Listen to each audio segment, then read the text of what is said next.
Ladies and gentlemen, welcome back to another edition of Pages, Pictures, and Panels. I am your host, till the end, with my co-host, Roach Boy Red, right What's here. up, guys? Right. That You way. on this Yep. this way? Yep. Awesome. So we are back once again today. It is a fresh week. We're about to step into February. Happy Black History Month, everybody. We're going to be covering a lot of great things this month. We're going to kick off the show with some Spider-Man 4 speculation, and then maybe dive into a little bit of Across the Spider-Verse and Multiverse of Madness tie-in speculation. Sound good, Logan? Sounds great to me. Let's fucking go. So Spider-Man 4, Tom Holland just closed out his original trilogy, the Homecoming trilogy. We ended with No Way Home. It was a spectacular, wonderment-filled episode of television for us. Well, I say television because I watch it every day on my television. I have a illegal copy of it. Please don't come get me, movie police. But yes, I also went opening night and checked it out, and it was one of the best, if not the best, experience I ever had in a theater. And here we are now, approaching what seems to be a new era of Spider-Man, and I think we're going to have multiple Spider-Man. But speaking specifically on Tom Holland, Spider-Man 4, man. What do you think we got? What do you think's coming? Uh, I'm actually really hyped that we're discussing this finally. I've been thinking about this for a little bit now. Now that they kind of reset the universe. Not Yeah. not I mean, I guess almost literally the universe at this point. But he's back to street level, and as many villains as we've seen throughout like the different three Spider-Verses, the Raimi, Webb, and Watts universes. Uh, Yeah. there's still so many villains that we haven't seen, and I think that would be the smart route for them to go, would be kind of like multiple low-level villains instead of the one big bad that fucking crushes the universe, and then they have to kind of go left field for the next movie every time. I Yeah. I always feel like that derails Spider-Man movies. They make one decision in a movie, and then Yeah. it completely just takes over the plot of the next movie or two. Like the Harry beef with Peter was such Yeah. a drug out, unnecessary, not really compelling part of Spider-Man 2, after Yeah. him finding out about Norman dying, blah blah blah. But Mm. so I think it'd be cool if they like one, I would like to see an overarching villain of the entire trilogy, and I would like to see that be Venom. Uh, I'd like it to start out with Peter in the black suit, maybe halfway through the first movie, ditch the black suit at the end of the first movie, maybe at the beginning of the second movie, and Yeah. then Venom in the third movie. Make him like a big, big villain, because he is a problem in the comics, man. At different points, he's held multiple like cosmic powers, god tier powers. He's held Mjolnir. Like, Wow. yeah, like, and I think that would be such a good idea and do so much justice to Venom is to build him up instead of dumping him in the second movie or dumping him in the third movie like they did with the Raimi trilogy. Against Sam Raimi's wishes, mind you. But Yeah. The studio wanted it. so my main thoughts for I'd say a main villain and a side villain is how I'd set it up. Main Yeah. villain, Wilson Fisk, the Kingpin. Uh, they're bringing Spider-Man back down to the streets, and there is no bigger street tier villain than Kingpin. He is the Kingpin of crime. Uh, and I always like the '90s Spider-Man storyline where he hires Hobgoblin to do all the fucking weird mercenary work for him throughout the city. And Yeah. I think that would be awesome if Hobgoblin's actually a side villain compared to Kingpin, and then potentially breaks out on his own by the end or in a sequel or something. But Yeah. I think if someone as powerful as Hobgoblin is under the thumb of Kingpin, it'll show not just how physically powerful he is, like Hawkeye did, but it would Mhm. show how much power he holds in the world. And that would be, I think that would be a really good choice. Other than that, I think it'd be nice to finally get a solid Hobgoblin backstory. His Yeah. story in the comics is fucked. The behind the scenes issues, botched a lot of things about that storyline, ultimately ending in like a half-ass reveal that was written like 5 years after the fact. but Yeah. it was a mess. But other than that, I think it'd be cool if we get Craven. I always love Craven. I think it'd be good for him to be a main villain though, not a side villain.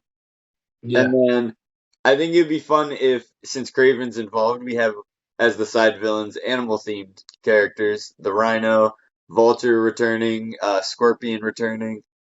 Like, it's always fun to do that tie-in so that Craven can hunt them like he wants to hunt the Spider-Man, the fucking ultimate prey. So Yeah. I think that would be real cool, and I'm also just super excited to see Aaron Taylor Johnson's Craven. I think he's gonna kill that role, honestly, more than he did Kick-Ass, more than he did Quicksilver, and his Quicksilver was perfect.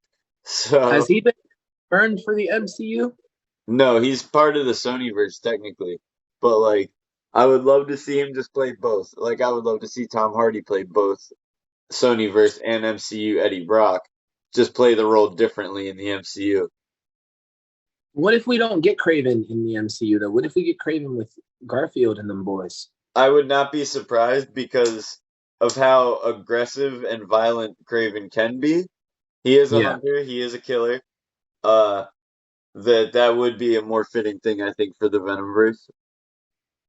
But also we have Paul Giamatti Rhino in the Sonyverse. So Yeah. I would take that in a heartbeat, like I say every time we talk about that guy. Yeah. But If that man.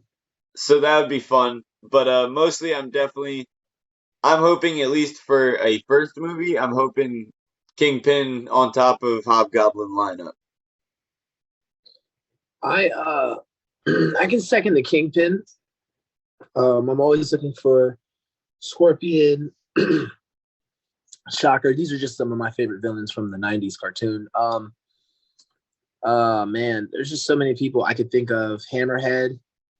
We could get one of the. We can get a movie with him. I don't know. I dig shit like that. I love like the small street level stuff because it's just more like charming tales. You know, I mean, you can lead to bigger things. Not everything, like you said, has to be like universe threatening or cataclysmic, like with repercussions that could shatter the entire multiverse. Like, I don't know, that's cool. And I'm sure we're going to get tons of that coming forward. But it's nice to have like the nice grounded home. Like, I don't know. That's why I think that Hawkeye was so special because it had that. And we haven't had that in a while. Even Falcon and the Winter Soldier still was on Kind a of since grand, Ant-Man. huh? Kind of since Ant-Man. Right. That's what I mean. Like everything has just been like so like massive. So it was like a nice change of pace. Um, I'm hoping, I'm hoping that for Spider-Man 4, I'm just hoping that they stay on the trajectory that they had. I hope they don't ditch John Watts. I like him as a director for Spider-Man. Um, I like you said, I just don't want Venom to be dropped into this trilogy. I want him to be slowly woven. I trust Kevin Feige, bro. And I also hopefully we get some Spider-Verse tie-ins as far as like the Sonyverse and stuff like that. We clearly know that they now know of each other and they both exist in continuity to each other. So there shouldn't be just that forbidden door closing shut again and pretending that Sony and Disney don't know each other exist. That's just what I hope for. Like just continuity, continuity. Like don't pretend that we don't know that these Spider-Men know each other. Like he can mention it. Like, damn, what would Peter 3 do? Or some, just something cool, just like I would just love that. I would love that so you much. know, but Bro, closing thoughts. uh, Oh, go ahead. me and Chris were talking about this earlier, actually. And Yeah. how funny would it be if there were just like throughout the background scenes of the MCU movies leading up to Spider-Man 4, they just have little clips in the background. You can see the symbiote traveling across the country to get to New York because that shit's in Mexico right now. So it'd be funny if like it leaps onto someone fucking temporarily in the background, venoms them, and then it keeps going. And like we see how far it gets across the fucking country until it finally meets up with Tom Holland. That let's see. That sounds appetizing. They should just hire us to write the movie, bro. Marvel, if you're listening, come Or get at me. Just least or at least little Marvel shorts like they fucking the one shot collection that they just dropped on Disney Plus. See, we could do Sign that. me And up, man. I'm down. I got nothing better to do than smart. fucking think about comics. Exactly. Paid to do it. That's the dream job. But that's it's pretty much what we think for Spider-Man 4. I cannot wait for all Spider-Man involved projects. And speaking of Anytime. all man involved projects, let's fucking bust open that Spider-Verse, brother. What do you think? All right, so I think the first one was a nice, steady introduction to Miles as a character to like the general viewer. Uh, I think they didn't want to dump too much weight on us as viewers. There was a lot of it was a lot of simple storylines with complex application that made that movie what it was, and it worked really well. But I think for this movie, they probably got to break into the deeper details of like the Spider Verse and stuff. And in that regard, I'm thinking as for like a villain aspect, I always think of Moreland. He was the main villain of the Spider Verse storyline in the comics. He's a psychic vampire and he hunts what are called the spider totems. In 616 it's Peter Parker. There's different spider totems throughout the multiverse. And he hunts and kills them. And at one point he actually even kills Peter. Temporarily. It's in a story called Spider-Man the Other. And Peter pretty much he kills him, but Peter goes into like a cocoon, which mind you is not how spiders work, but comics, Yeah. baby. But fucking so yeah, he goes into this cocoon and comes out like not the man spider from like the six-armed Spider-Man, but like a different like spider monstrosity. It's insane. Eventually he comes back from that and reverts back to normal Peter. But yeah, so I think Moreland is kind of like a good bet for it. If not, Yeah. it's I don't know why Miguel O'Hara, Spider-Man 2099, is so aggressive in the trailer, but Yeah. um Rips that Miles what's up? rips Miles by the throat. Yeah, and like I'm thinking like maybe it's either just a misunderstanding scene or Alchemax could be a villain in the movie. And then my final thought for a villain, which would be a very obscure one. This is kind of a left field, even though it's kind of a big point in Miles' comic history. Uh, Right. the villain Ultimatum. It's actually Miles Morales from the 616. The Miles we know, the Spider-Man Miles, he's from the Mhm. universe 1610. That's the Ultimate Universe. Uh, he was brought over from Battleworld after the Cataclysm and everything that destroyed the Ultimate Universe. But there was always a Miles Morales in the 616 universe, and he's this guy who ends up Ultimatum. He's way older than Miles and everything, and he pretty much like his villainy stems from he feels forgotten because everyone essentially like allowed Spider-Man Miles to just replace him in their daily lives. Like no one remembers Ultimatum as a fucking person after the fucking after Miles came over from Battleworld. Miles and Prowler both came over actually, because I forget what happened to 616 Prowler. He died though, I'm pretty sure. Uh, Yeah. but yeah, Which so Ultimatum pretty much goes nuts, and in the comics, that's how Prowler dies. He dies in an explosion, stopping Ultimatum. Uh, I think that would be a cool villain. He kind of wouldn't have as much weight without the Prowler death at the end, but yeah.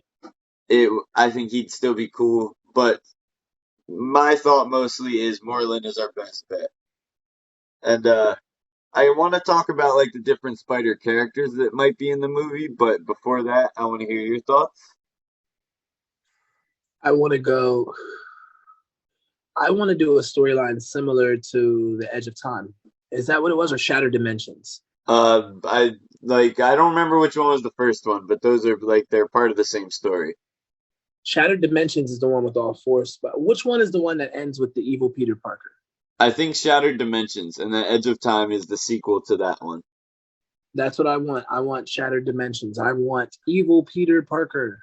And Future and and that's Parker. kind of what Into the Spider-Verse felt like vibe-wise, but not the evil Peter in the end.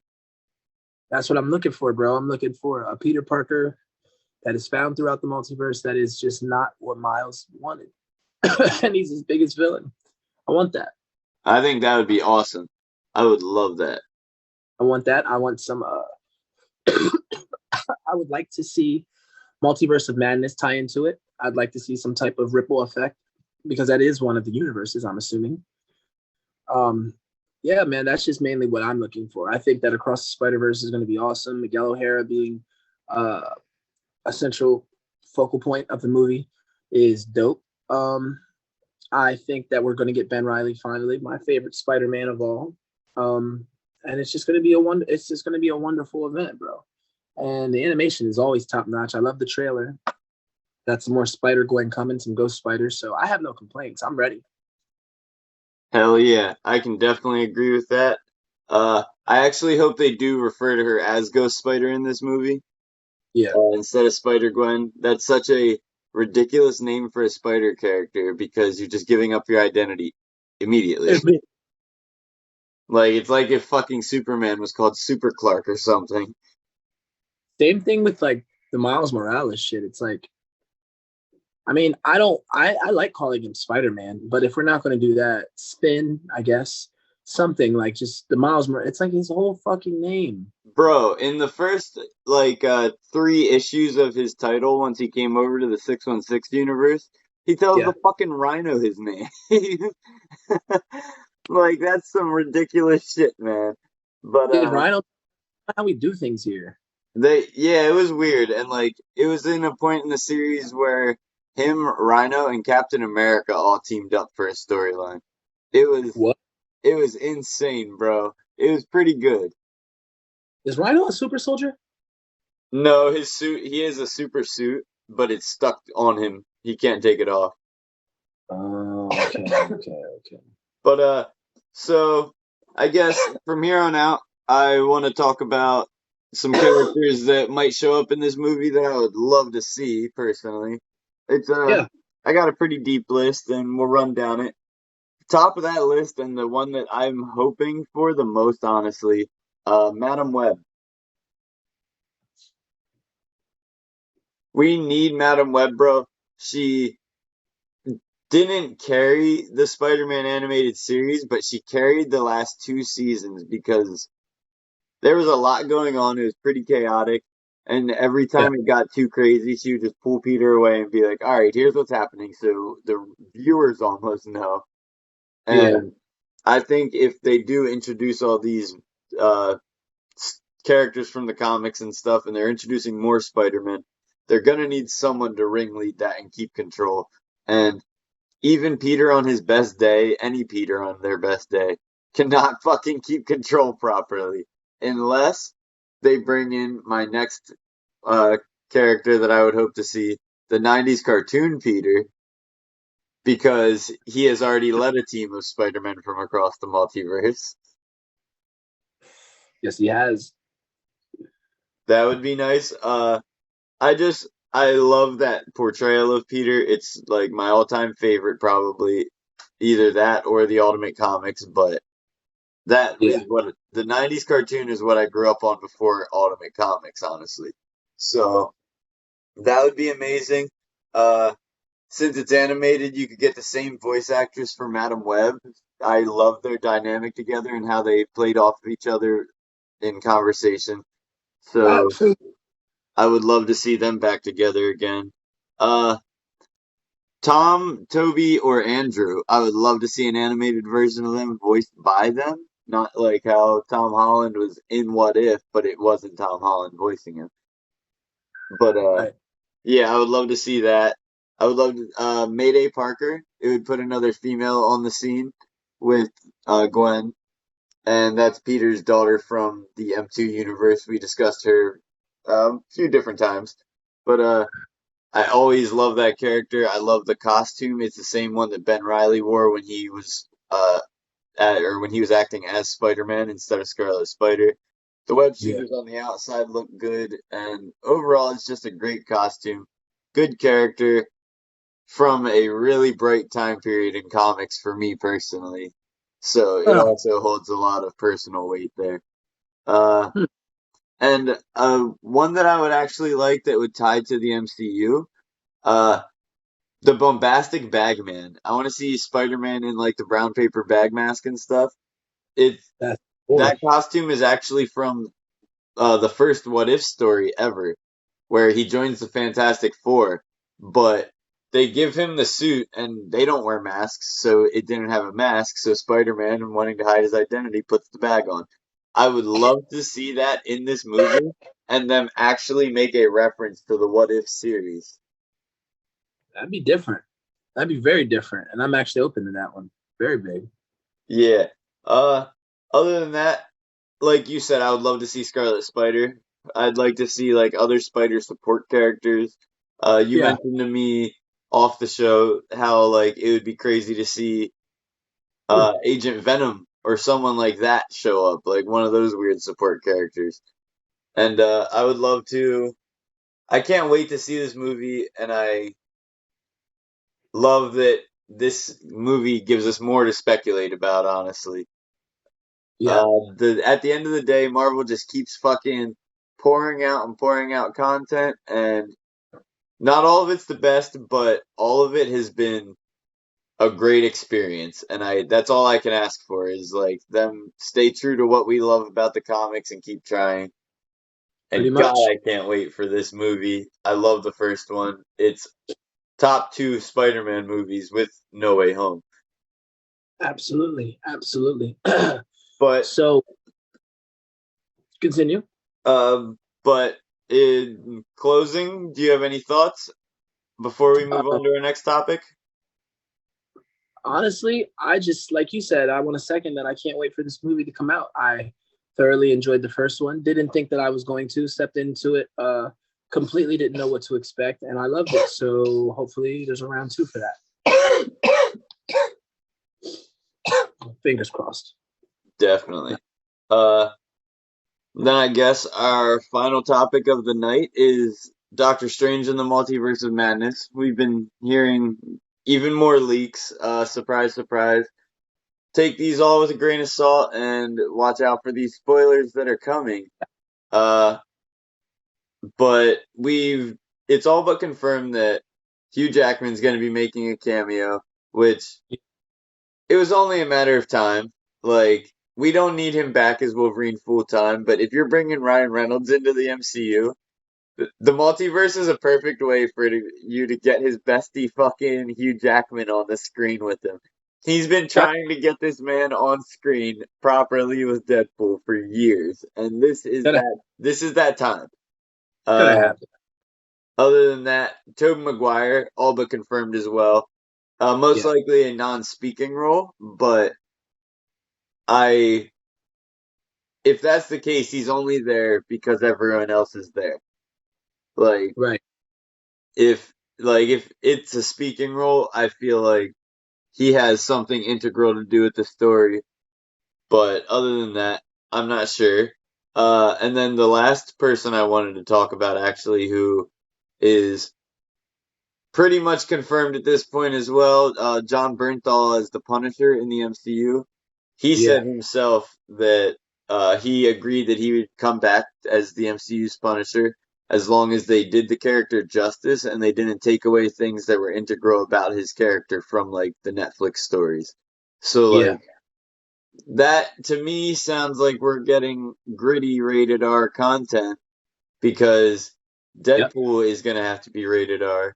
Venom is in the fucking uh MCU now, and it's the same Venom that's a rated R Venom in the fucking Sonyverse, so that's coming.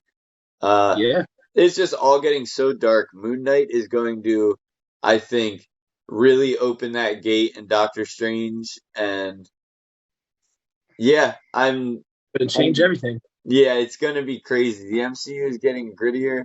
It's getting more towards the like feel of the modern comic era.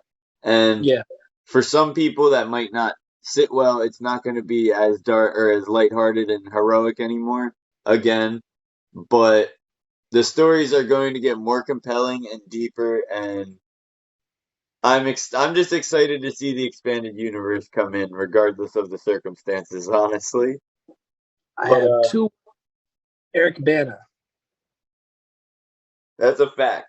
Actually, an underrated Hulk film. The only issues I really have with it are the choppy editing and the weird fake comic book panel cutouts and stuff. Yeah, the But transition annoying. but uh, I guess I want to hear your thoughts on what you think could come from these character or these actors coming back to the MCU and Multiverse of Madness specifically. Outside of Eric Bana, all the people who were already mentioned, Tobey Maguire, Hugh Jackman, Ryan Reynolds. I think this movie is going to be the way that Spider-Man was a celebration of multi-generations of Spider-Man movies. I think this is going to be a celebration of Marvel, period, from the beginning to the end. I think we're going to see Wesley Snipes. I think we're going to see everything and anything that built the MCU and the foundation for the MCU. I think we're going to see all the Fantastic Four guys, every movie from back then, even Ben Affleck. I think we're going to see Affleck as Matt Murdock. I think we're going to see everything that, like I said, was a pillar on the foundation that the MCU sits on. And it's going to be a complete celebration of that. And to be honest with you, I can't wait. It'd be very hard for me to sit here and name more people because I think we're going to see everybody that we possibly can see. Do I think we'll see Robert Downey Jr. also aside Tom Cruise? Possibly. It's fucking possible, bro. Anything's possible now. We're in the multiverse. So I got to be honest. I am way beyond excited. You might not be able to tell viewers because I always look so tired and I'm always yawning, but it's just my schedule, I guess. But I'm very excited for this movie, and I think that this could go down as one of the greatest, if not the greatest, Marvel movie of all time when it's all said and done. I couldn't have said it better myself. And at that point, I think that wraps us up. The Moon Knight episode of Roach Boys Comic Corner is now edited. I have to upload that, so that'll be up in the next 24 hours, along with the second episode of Tight Talks on Turnbuckles about the Royal Rumble, the review of that.